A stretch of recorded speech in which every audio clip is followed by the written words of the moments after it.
Ancient Indian Commerce by Babasaheb Ambedkar. Part 14.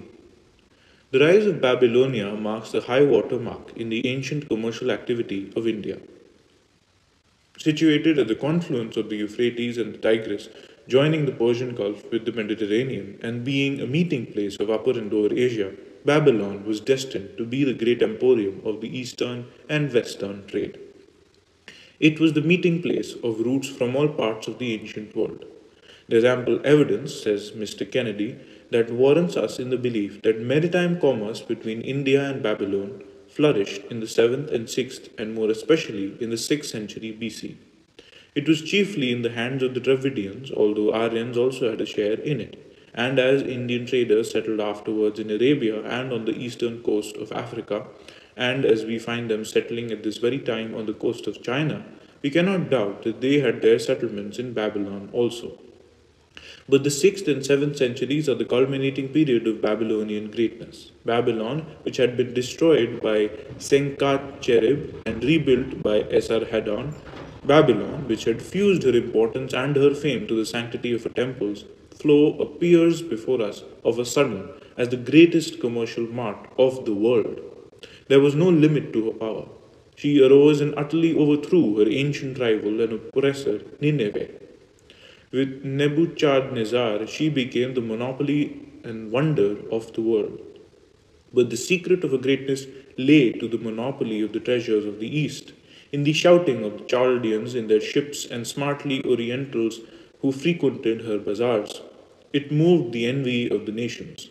Pharaoh Necho, 612 to 596 BC, vainly sacrificed his subjects in order to reopen the canal which Seti had made from Nile to the Red Sea, and he dispatched his Phoenician fleet around Africa in the hope of discovering a new world for commerce. And long ago, the rivalry of the Spaniards and the Portuguese for the treasures of India was anticipated and equaled by the rivalry of the Babylonians and Egyptians, when the world was as yet 1 and 20 centuries younger. This commercial intercourse told very decidedly of the literature of India. Sea played an immense role, and Mokar, the monster fish, was constantly alluded to. The Vedic deities fall in the background, and Hindu mind of the time soared high in inventing fantastic cosmogonies, as is to be found in the Vishnu Puran, where it is said that the Supreme Being placed the earth on the summit of the ocean, where it floats like a mighty vessel, and from its expansive surface does not sink beneath the waters.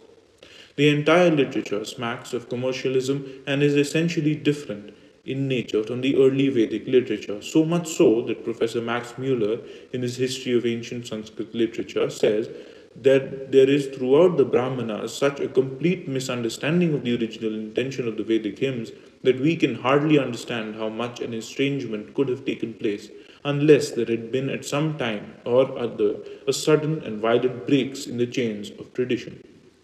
This estrangement can be accounted by foreign influence which follows the footsteps of commerce.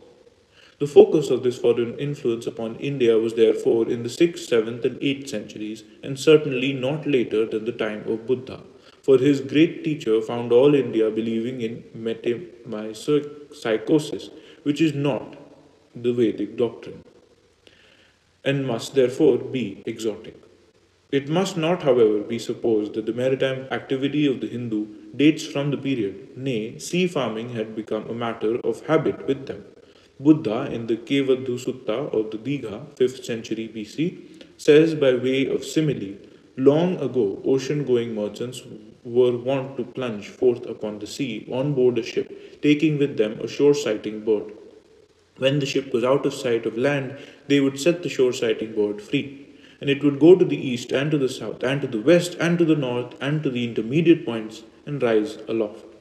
If on the horizon it caught sight of land, thither it would go back to the ship again. Just so, brother, etc. Mr. Rhys Davies comments that such a Semitic would scarcely be made use of in ordinary talk unless the habit referred to were of some standing and matter of general knowledge. The end.